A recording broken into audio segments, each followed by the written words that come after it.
మనలో మస్తు మంది 30s లో అంటే వాళ్ళ ఏజ్ గ్రూప్ 30 ఉన్న వాళ్ళు ఏమనుకుంటారు అంటే నేను మస్తు చేస్తున్నా, అరే మంచి ఫ్యామిలీ ఉంది, ఈఎంఐస్ కట్టుకుంటున్నా, పిల్లల స్కూల్ ఫీజు కట్టుకుంటున్నా, అప్పుడప్పుడు ఫంక్షన్ లో పోతున్నా, మంచి పని చేస్తున్నాను, I'm very good, I'm well settled అని ఫీల్ అవుతాం. బట్ వాళ్ళకి తెలియకుండానే సైలెంట్ గా ఈ 3 ఫైనాన్షియల్ మిస్టేక్స్ చేస్తూ ఉంటారు. అవేంటో మనం చూద్దాం, అలానే అవి ఎట్లా ఫిక్స్ చేద్దాం కూడా మనం ఈ వీడియోలో చూద్దాం. అందులో ఫస్ట్ మిస్టేక్ వచ్చేసి ఈఎంఐ లో ఇల్లు కొనడం. దాన్ని మనం చాలా ప్రౌడ్ గా అందరికి చెప్పుకుంటే నేను ఇల్లు కొన్నా అని. బట్ అది డైరెక్ట్ గా ఒక ఇంట్లో ఏనుగును పెంచుకున్నట్టు. ఏనుగును ఎందుకు అంటున్నా అంటే, నువ్వు కొనుక్కుంటప్పుడు అరే నా దగ్గర ఏనుగు ఉన్నదని చెప్తావు, కానీ అది తినేటప్పుడు నువ్వు దానికి ఫుడ్ ప్రతి మంత్ పెట్టలేక చస్తావు. సో ఇదే కేసు మీ 30s లో కూడా రిపీట్ అవుతుంది. దీనికి మనం ఒక ఎగ్జాంపుల్ చూద్దాము. అది ఏంటి అంటే, హైదరాబాద్ లాంటి సిటీస్ లో నార్మల్ ఒక చిన్న ఫ్లాట్ తీసుకున్నా కానీ, ఒక 2 BHK తీసుకున్నా కానీ మనకి ఎంత లేకున్నా 1 crore. 1 crore అంటే దాని ఈఎంఐ 20 years కి ఎవ్రీ మంత్ 75,000 వస్తుంది. ఈవెన్ నువ్వు ఒక 1 lakh, నీ వైఫ్ ఒక 1 lakh, అంటే వైఫ్ అండ్ హస్బెండ్ ఇద్దరు కలిసి 2 lakhs ఎర్న్ చేసినా కానీ మీకు 40% ఆఫ్ మీ ఇన్కమ్ ఈఎంఐకే పోతుంది. అంటే మిగతా 60% లో మనం బతకాలి. And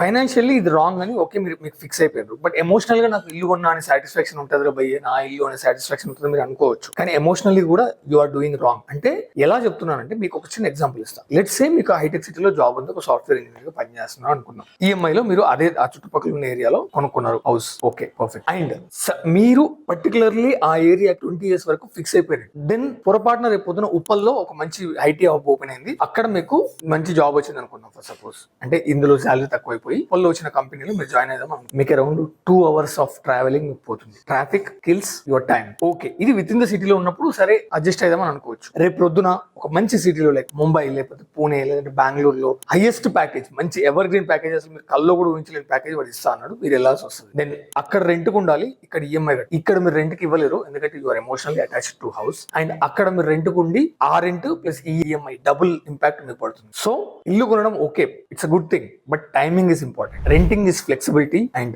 buying is a stability. నీ ఫైనాన్షియల్ గా స్టెబిలిటీ వచ్చినప్పుడే మనం ఇల్లు అనేది తీసుకోవాలి. బట్ 30s లో మనం ఏం చేస్తామంటే, శాలరీ కొంచెం పెరగగానే ఈ మిస్టేక్ చేసేస్తాం, ఆ ఏరియాకి మనం stuck. It's literally you are financially jail in that house. ఇప్పుడు మనం సెకండ్ మిస్టేక్ గురించి మాట్లాడుతున్నాం. సెకండ్ మిస్టేక్ అనేది ignoring your protection framework. Protection framework అనేది ఏం లేదు. Term insurance, health insurance and your emergency fund. చాలా మందికి టర్మ్ ఇన్సూరెన్స్ అనేది ఉండదు. మరి ఏం చేయాలి? టర్మ్ ఇన్సూరెన్స్ ఎంత తీసుకోవాలి అంటే simple, annual salary into 20 times. For suppose 5 lakhs ఉంది నీ సాలరీ పర్ యానం, ఇంటూ 20 అంటే 1 crore. ఒకవేళ ఇంకొక 2-3 years తర్వాత నీకు ఎక్స్పెన్సెస్ ఇంక్రీజ్ అయిపోయినాయి, మనకి ఇంకా ఇంక్రీజ్ అయిపోతుంది అనుకున్నప్పుడు you can take it around 30 times. మన శాలరీకి 30 times మనం టర్మ్ ఇన్సూరెన్స్ తీసుకోవచ్చు. Don't ever ignore term insurance. Next వచ్చేసి health insurance. What is health insurance? Okay, నేను బాగానే ఉన్నాను అనుకుంటాను, నువ్వు బాగుంటావు, కానీ నీ పేరెంట్స్ బాగుండరు, నీ పిల్లలకి హెల్త్ ఇష్యూస్ రావచ్చు, నీ వైఫ్ హెల్త్ ఇష్యూస్ రావచ్చు. అండ్ ఆ ఒక్క హెల్త్ ప్రాబ్లమ్ తోని నీ సేవింగ్స్ అన్ని కొట్టుకపోతుంది. ఈ మిస్టేక్ చాలా మంది చేసి మళ్ళీ గ్రాఫ్ మంచిగా వెళ్తున్న గ్రాఫ్ ని ఈ యొక్క మిస్టేక్ తో సడన్ గా డ్రాప్ చేసుకుంటారు. సో ఇలాంటి కేసుని అవాయిడ్ చేయాలంటే, and first of all health insurance ఎంత ఉండాలి? చాలా మంది 5 lakhs అంటారు, 10 lakhs అంటారు. లేదు, 20 lakhs స్ట్రైట్ అవే 20 lakhs హెల్త్ ఇన్సూరెన్స్ ఉండాల్సిందే. ఎందుకంటే మెడికల్ కాస్ట్ అనేది ఇండియాలో చాలా ఎక్స్పోనెన్షియల్ గా గ్రో అవుతుంది. సో అది మైండ్ లో పెట్టుకుని 20 lakhs మినిమం ఉండాల్సింది. థర్డ్ మిస్టేక్ వచ్చేసి ఎమర్జెన్సీ ఫండ్. దీని గురించి నేను మీకు 20s లో ఒక వీడియో చెప్పుకుంటా, అది ఫాలో అయిపోండి. అంటే 20s లో what is your personal financial guide అని చెప్పి ఒక వీడియో చేశాను కదా, ఆ వీడియోలో మీరు చూడండి, మీకు క్లియర్ గా అర్థమవుతుంది. ఆ వీడియో మీకు లింక్ లో కూడా పెడతాను. ఆ emergency fund is nothing, 12 months of your monthly expenses. 50,000 ఉందా, into 12, 6 lakhs fix. Second mistake ఇదే. ఈ 3 లేకపోవడమే మీరు చేసే మిస్టేక్. అండ్ ఇప్పుడు మనం థర్డ్ మిస్టేక్ లోకి వెళ్ళిపోతాం. థర్డ్ మిస్టేక్ వచ్చేసి not thinking about your retirement fund. 30s లో మనకి ఎప్పుడు మన కిడ్స్ యొక్క కూలింగ్ మీదనో, లేకపోతే మన పేరెంట్స్ యొక్క హెల్త్ పైన ఉంటుంది, కానీ మన రిటైర్మెంట్ గురించి మనం అస్సలు ఆలోచించు.